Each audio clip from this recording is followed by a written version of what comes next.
اللہ الرحمن الرحیم سبحانک لا علم لنا الا ما علمتنا انک انت العلیم الحکیم رب اشرح لی صدری ویسر لی امری واحلل عقدۃ من لسانی یفقهوا قولی علم الانسان ما لم یعلم رب زدنی علما۔ اللہ رب العزت کا بہت بڑا احسان ہے، بہت بڑا فضل ہے کہ اللہ پاک نے ہم لوگوں کو انسان بنایا، انسان میں مسلمان چھانٹ کر بنایا اور مسلمان سے چھانٹ کر پھر ایمان کی دولت دی۔ ایمان ایسی بڑی دولت کہ اگر ایک انسان کو رائی کے دانہ کے برابر اگر ایمان بچا کے بنا کر اس دنیا سے لے جائے تو اللہ پاک دنیا سے 10 گنا بڑا جنت۔ جس طرح کھیتی پر لگاتار محنت کی جاتی ہے تو اس کا وجود باقی رہتا ہے، جس طرح دکان پر لگاتار محنت کی جاتی ہے تو اس کا وجود باقی رہتا ہے۔ ایک نوکری کرنے والا لگاتار اس پر محنت کرتا ہے تو اس کا وجود باقی رہتا ہے اور اس سے یقین جڑ جاتا ہے۔ آیت ہے ان الشرک لظلم عظیم۔ اگر چیزوں پر محنت کر کے چیزوں کا یقین بنا کے اس دنیا سے چلا گیا تو اللہ رب العزت ناراض ہے۔ اللہ رب العزت کب راضی ہوں گے؟ جب ایمان بچا کے ایمان بنا کر اس دنیا سے لے جائیں گے پھر اللہ راضی ہو جائے گا۔ اکملت لکم دینکم واتممت علیکم نعمتی ورضیت باللہ ربا وبالاسلام دینا۔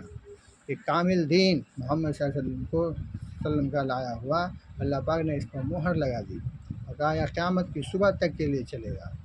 لئن شکرتم لازیدنکم ولئن کفرتم ان عذابی لشدید۔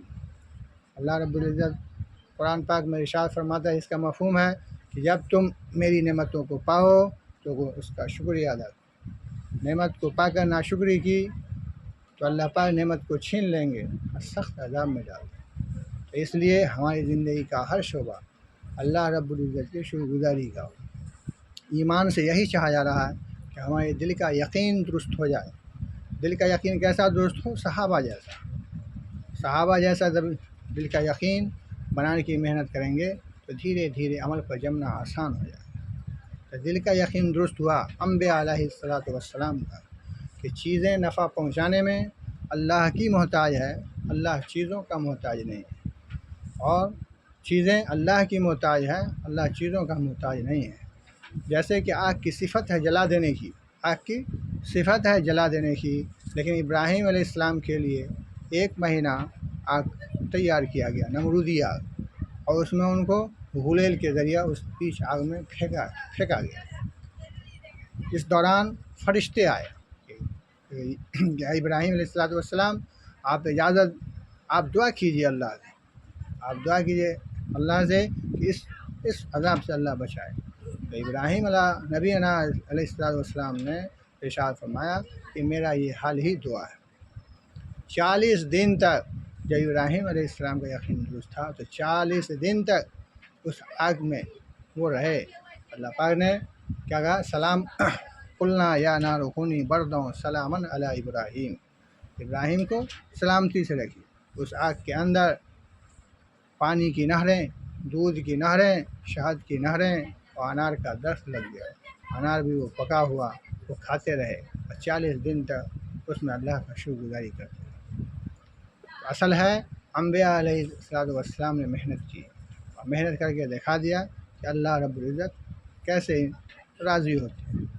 آخر میں محمد صلی اللہ علیہ وسلم کو انبیاء علیہ السلام کا ختم نبوت دے کر سارے نبیوں کے سردار بنا کر اس دنیا میں بھیجا گیا۔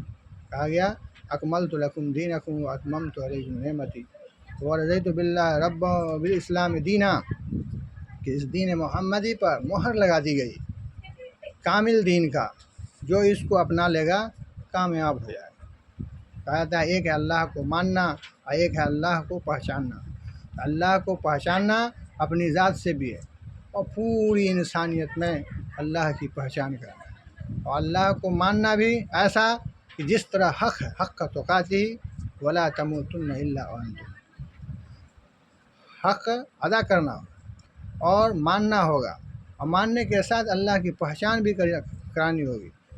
تمام انسانوں کے اندر، تمام دنیا کے ہر ایک فرد کے اندر، ہر ایک فرد کو اللہ کی بڑائی، اللہ کی کبریائی بیان کر کے بتا کر کے اللہ کو راضی کرنے والا بندہ بنانا، یہ ہر ایک امت پر اللہ نے فرض عین کیا. جس طرح نماز فرض ہے اسی طرح یہ دعوت کی محنت بھی فرض ہے. جس طرح نماز فرض اسی طرح دعوت کی محنت فرض. کہا جاتا ہے کہ ایک ایمان والے کو ایک عمل پر نماز پر کھڑا کر دیا گیا، تو نماز پر کھڑا کرنے پر ایک وقت کی نماز جو پڑھے گا 3,35,54,432 نیکی ملے گی. اور کوئی انسان 5 وقت کا اہتمام کر رہا ہے، کیا ہوا کہ 18 کروڑ نیکی ملے گا. اور جس کو میں دعوت لگائی اس نے نماز پڑھ لی، تو اس کے جو پہلے والے ہیں جنہوں نے دعوت لگائی تھی ان کے کھاتے میں، ان کے نامہ اعمال میں 36 کروڑ نیکی. ان کے ابا کے، ان کی امی کے، ان کے استاد کے، غرض جو لوگ معاون ہیں ان سب کے کھاتے میں اللہ پاک نہیں کیا.